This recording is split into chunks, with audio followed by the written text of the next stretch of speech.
I'm chatting to Alec Hogg, who is the founder and editor of BizNews. Right now, Alec, we're talking about the context around BizNews and where you've come from over the last 10 years, what the modus operandi has been, and then we're going to chat about where you are today and what the future holds. So let's retrace slightly on that. And the last decade of putting BizNews to play, what has that been about?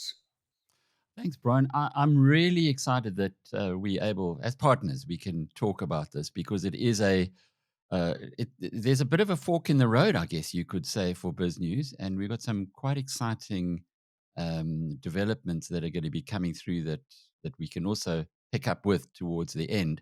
Our portfolios have been very popular, but not too many people got in right at the beginning, and well, we've got some great news on that, I think. But we'll get on to that later on.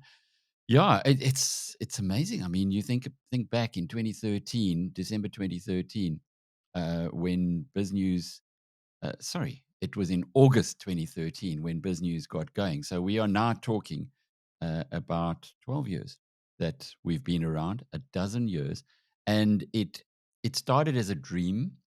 Uh, I don't think I know a lot of people don't have startups, and there's a very good reason for that, as I found from experience. But even fewer people have two startups, and certainly that they carry on with. You have these serial entrepreneurs who seem to like to inflict pain on themselves and go from one business to the other, or maybe they just got too much money. But those of us who aren't blessed with uh, deep pockets or big uncles and things. It's graft. It's hard graft, as you know. I mean, you're an entrepreneur. You've been doing your own thing. And 12 years ago, when we started, I had a dream that I would do better than MoneyWeb, which was started above my garage, and I could take all the learnings from there, make it better in BizNews, and one day get to 50,000 viewers, users on our website. One day. Yeah, so it was like these big dreams, and it's just been an extraordinary journey.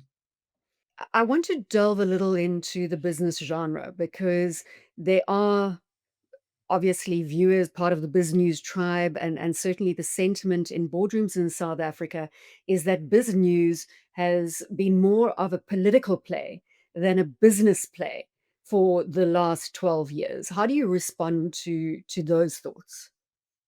Well, it is interesting. We, for probably 8 of those years, the first 8 of those years, we were very focused on business. We actually started with offshore investing. That was due to Brett Duncan, the late Brett Duncan at Standard Bank, who said to us they've got a platform called Web Trader, which they were trying to launch. No one was interested in investing offshore in South Africa. You had exchange control, all kinds of crazy things. And he said, come on, get into it. So we did. We were all in on offshore investing, which was fantastic because we started our global portfolio, which has been just phenomenal. Great timing, great luck, all kinds of good things. But it's gone from $200,000 to $800,000 rand terms, from 2.2 million to 18 million, and that's in that. Well, that was from December 2014, so it'll be 11 years. We're going to retire that a little later, but the point was we focused on that. We had webinars before webinars were popular.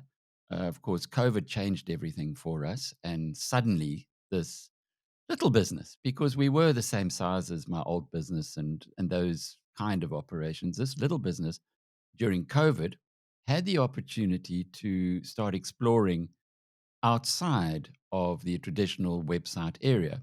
And what happened was we'd been experimenting with podcasts, of course, because a lot of my background was in radio, and the podcasts were okay, as they remain to this day. Podcasts in South Africa are fairly small. But then we went onto YouTube and we started realizing that you can have a television platform. Now, you are the goddess of business television in South Africa. So you know all about this stuff, but we didn't. And we went into YouTube, we started building this television platform, and we saw, as often happens, that your users wanted more of certain type of information. And so we gave them more and more on the political economy because that's what they wanted to watch. And I guess less and less of the business sector where we come from because we weren't getting the same kind of viewers. Of course, that's a big danger because on the one hand, your base financial journalism is clearly it's my base as it is yours. Our base is to get deeper into it, and there's just you got to follow the money in any economy in any area. But in South Africa, the view was you don't get the politics right. Well, there is going to be no economy. And my word, for the last 10 years, we've really been struggling on that. But I get a feeling that the politics are starting to look after themselves. There's a lot of wider disclosure. We now have government of national unity. There are more voices in the tent. We've got crazy things happening around the world, but that is what it is. But from our side, the business field is now starting to look very interesting, and there's there's big opportunity, I think, there to start bringing the business story, not just the political economy story, but the business story to our community, and they reacting very positively. And it's about that concept of knowledge being a fantastic currency. Perhaps you can elaborate on that theme. I know you've got a brilliant quote from Benjamin Franklin. I do, and Brian, it all comes back to the time that I was exposed to Warren Buffett at the Berkshire Hathaway AGM, and you'd sit in the audience of about 40,000 people for 5.5 hours and just listen to these two guys with just the world of wisdom. And I'm talking there about Warren and his longtime business partner, Charlie Munger. And they would throw ideas around of not just on investing, but on life. And they often referred to Benjamin Franklin.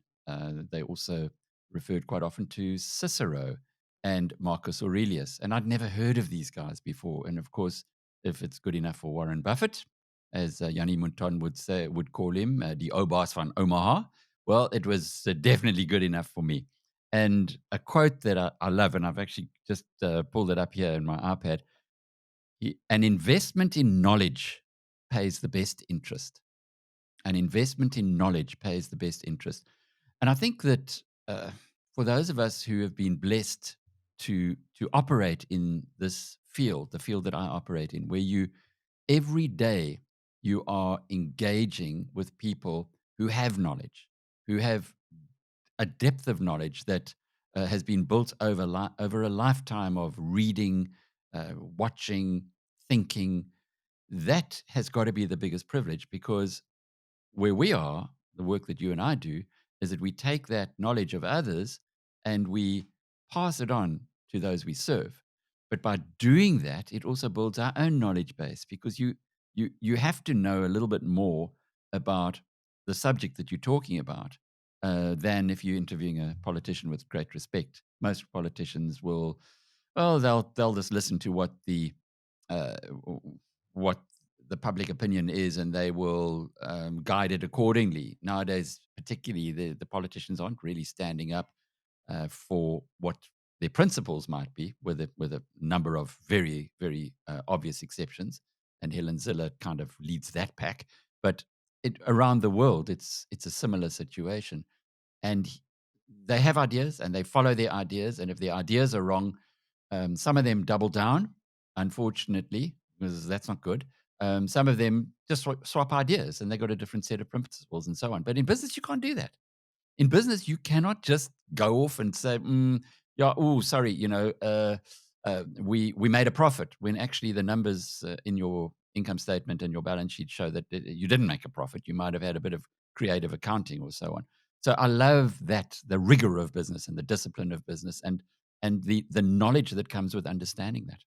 Now, you mentioned privilege, and I think we've got to capitalize on that word right here because after 12 years of building this audience, Alec, if we look at the YouTube platform, you're at 300,000 subscribers, and this is a substantive base. Is it now about that pivot back to business because you have the opportunity, you have the privilege with a, a subscriber or a viewership base, a loyal viewership base that you can start now going back into what is I suppose, a lesser watched environment, and that may not be the perfect terminology.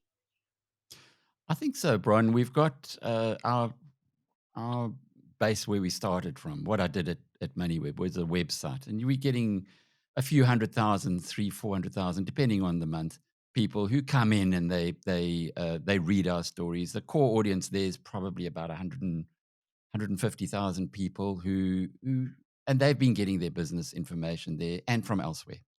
There's no doubt about that. As far as YouTube is concerned, this is a mass channel.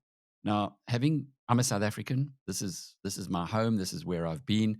It has been until 1994. The television audiences were restricted to licensees, which were the state, and there was ETV, which was doing really badly. I remember that was the only other licensee free to air. You also had obviously Mnet, which had a period of an open channel, but it was very difficult for reasons that the old government they were smart enough. They knew this is the big channel. When people see it on television, it gets to a mass audience. They absorb it easier. We learn much more easily from seeing things, and then from hearing things, and only then from reading things.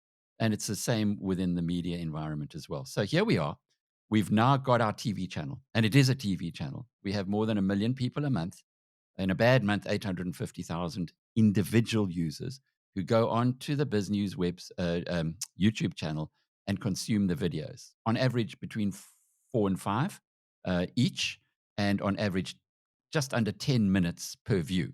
That's a heck of an audience. And certainly the people in the marketing field will say, my goodness, that engagement is enormous. So a lot of the questions, though, are how do I improve my life, especially in an environment where I have so little control? And we get this time and time again that people get so frustrated with the crime, so frustrated with bad economic policies, so frustrated with things they've got no control over, and their personal circumstances are not what they should be in their minds and in our minds as well. And so a number of them leave. They leave the country. We can't afford in a developing country, you can't afford to lose skills. So what's going on in my mind is let's get back to that basic thing of Benjamin Franklin about the knowledge.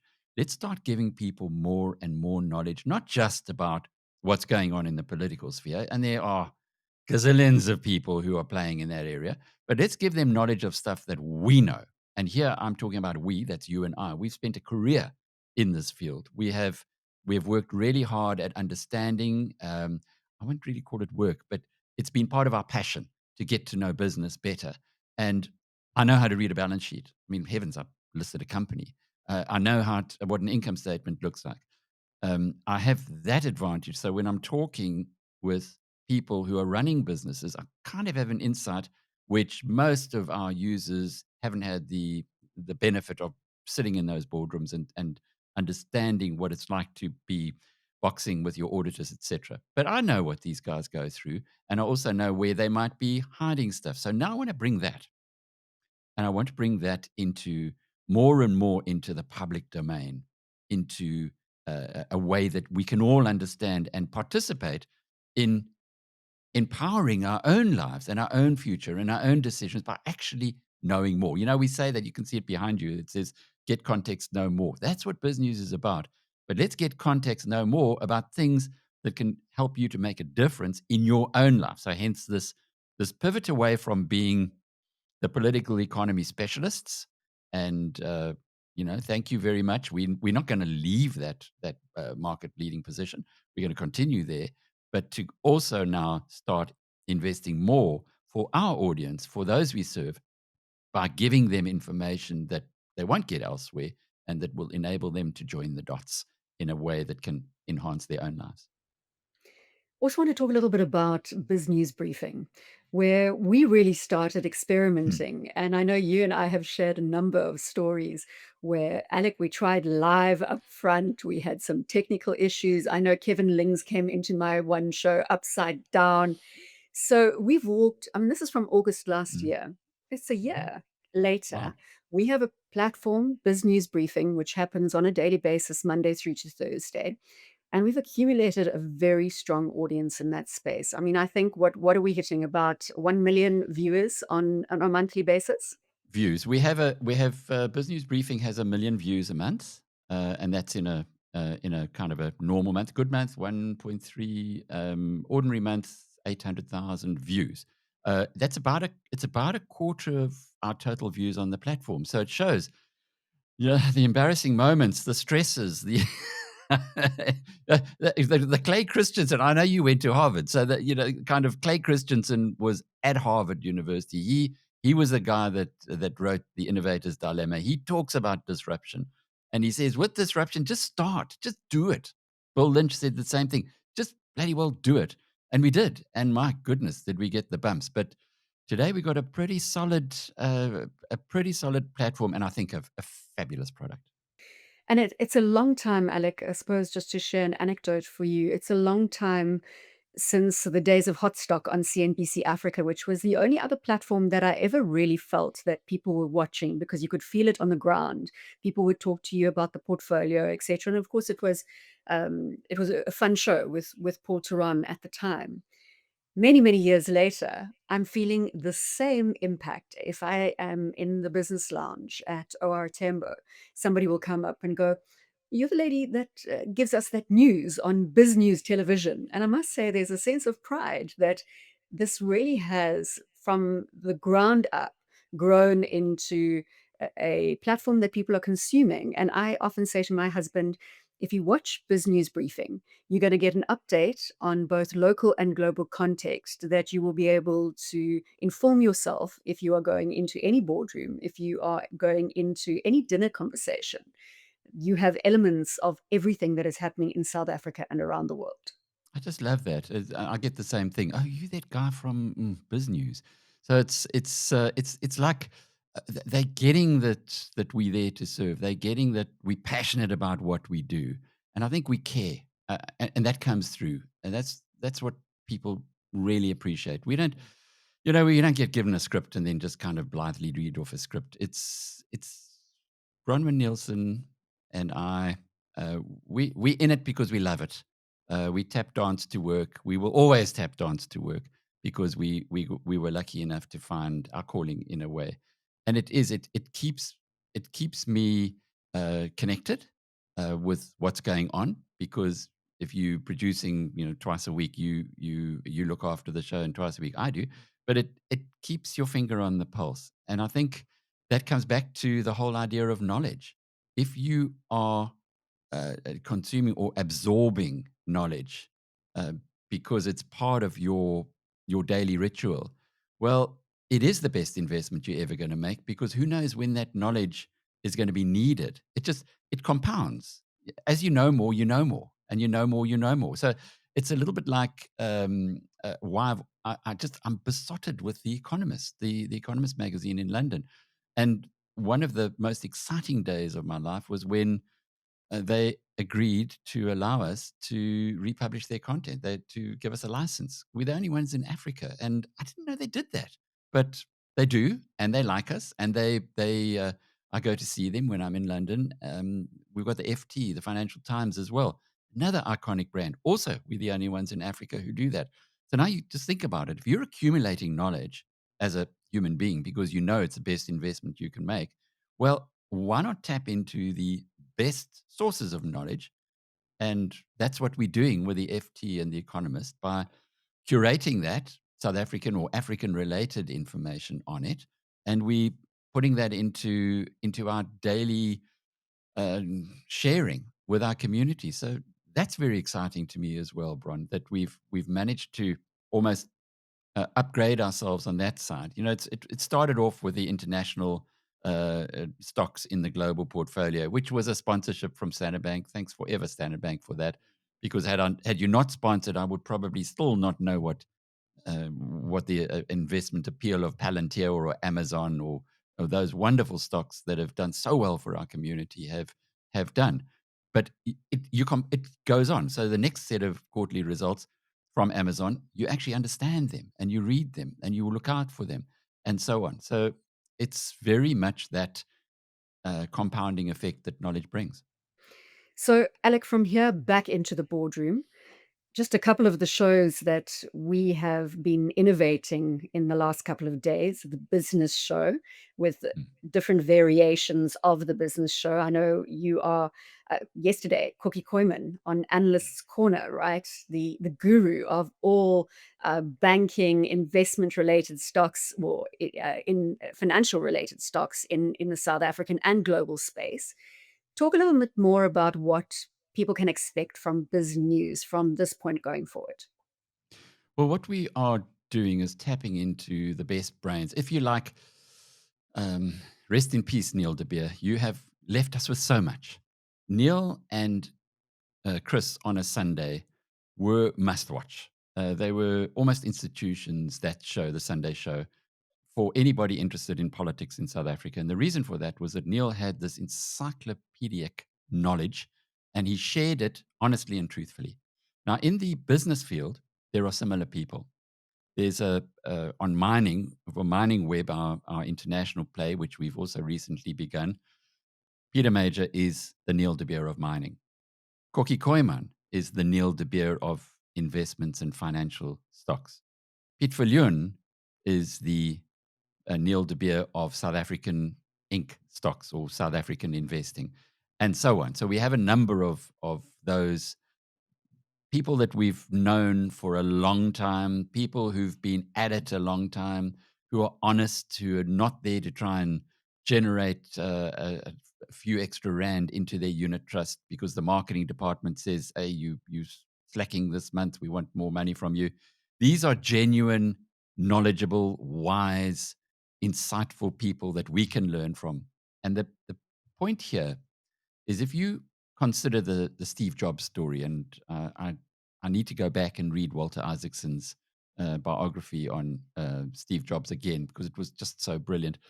Steve Jobs' genius was that he could take something from one field and then put it into another field. We are so specialists in most of the time. You know, we're good at mining, or we're a doctor, or we're a accountant.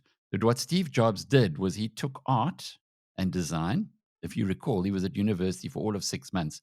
And what he did in those 6 months, he gave up on his formal course and he actually just went to the design course and studied calligraphy, would you think, because of the different ways. Because he had an idea in his mind that he might be using it at some point. But he took that and he put that together with computer engineering and science. So he got the art and the science, found where they overlapped, and there was Apple.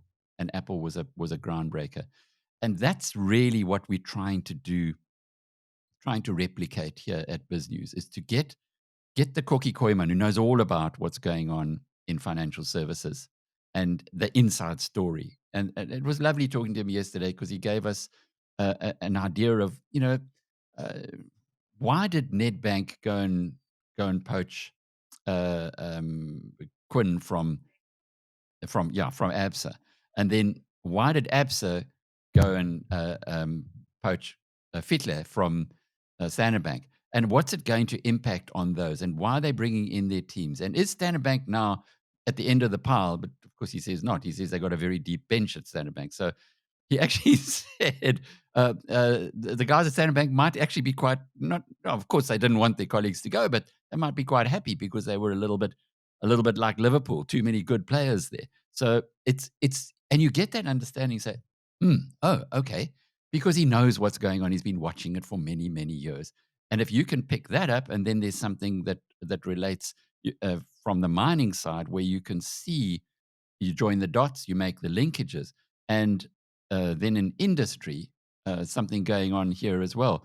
You'll bring in a little bit of the politics and the stuff that uh, Chris will talk to on the crime side, Ian Cameron, for instance, and you get this broader knowledge from more areas, like Steve Jobs did, saying, "I'm not going to focus just on one area, but I'm going to try and know as much as I can about many areas." That is really the foundation of, if you like, helping to empower our community.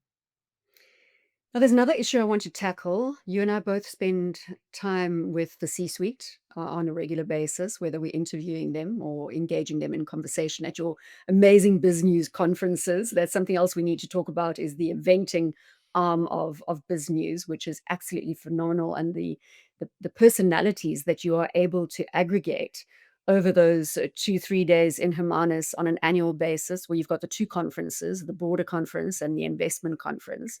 But I've actually never seen anything like it in terms of the personalities from both the business and from the political world that you can bring into that room. It's for me, it's very similar to a Davos, the South Mm. African Davos that you have created, and I'm sure you never are short of people signing up very quickly. I know that there's no space really at the end of the day on an annual basis. But going back to talking to the C-suite, there is a perception that Rob Hersov has a financial interest in BizNews. In fact, some people have said to me, Rob Hersov owns BizNews. How do you respond to that? Well, first of all, it's crap.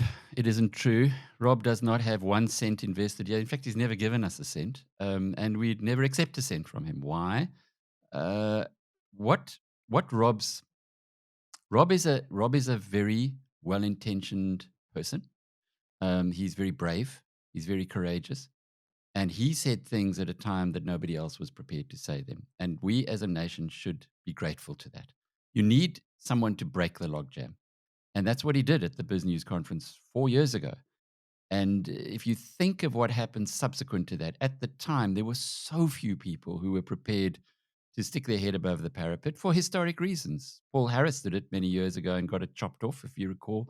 There were many of those instances whenever, within our particular circumstances in South Africa, and we have a history that is going to shape a lot of that, there was just not the, and you can't call it courage, because if you are running a business and you've got thousands of people who depend on you as the CEO to keep the business sustainable, to keep it going forward, to grow the business despite very, very difficult circumstances that you hit up, as we know in South Africa, and we don't have to go into those. It's well documented. Well, you don't. The last thing you're going to do is go out there and start shouting at politicians and making it worse. So Rob Hersov did something at a time where he paid heavily for it. He certainly lost a lot of investments in his various platforms. And for that, we can all be grateful. But Rob Hersov has got a competitor to us. So that's not like I can't get it. I mean, if Rob Hersov owned BizNews, why wouldn't he just put his ambitions here?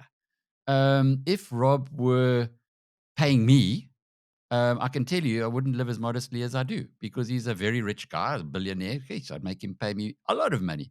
But this is business has got, I like Rob. I think he's done good things.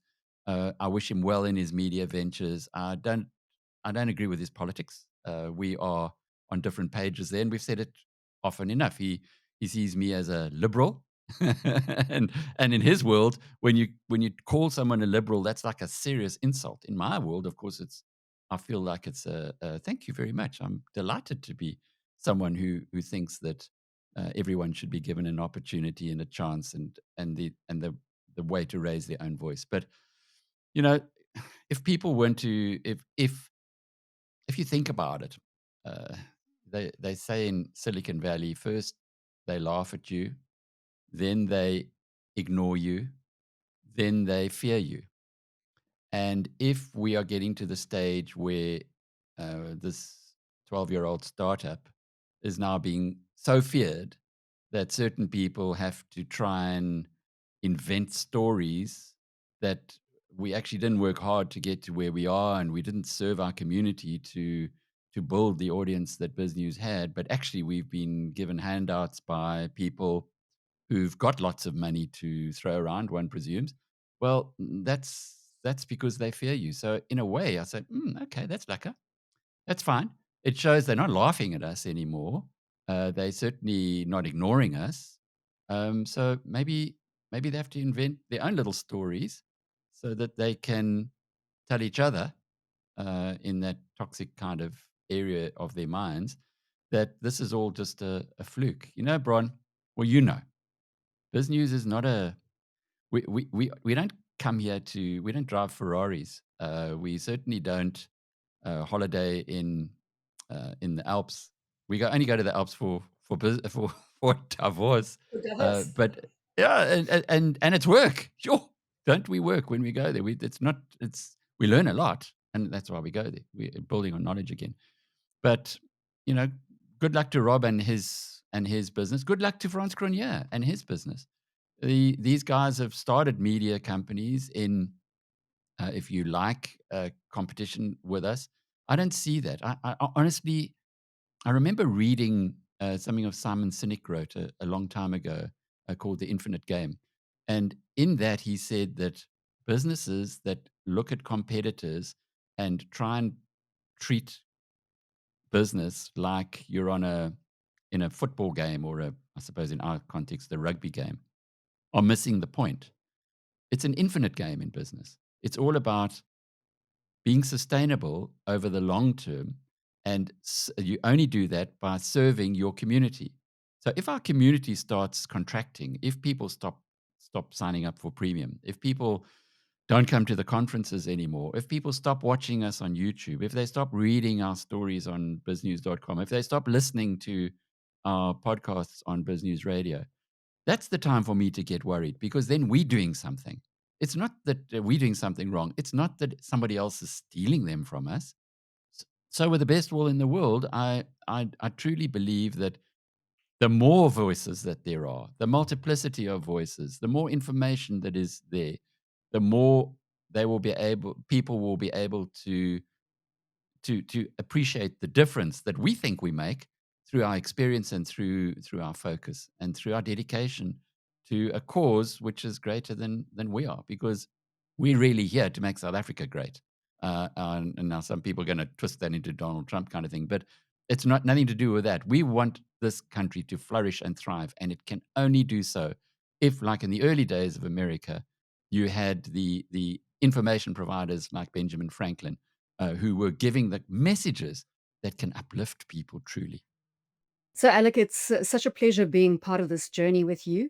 And thank you for allowing me to be a part of the entrepreneurial, innovative think tank that is Biz News. I know I've joined you very late in the game.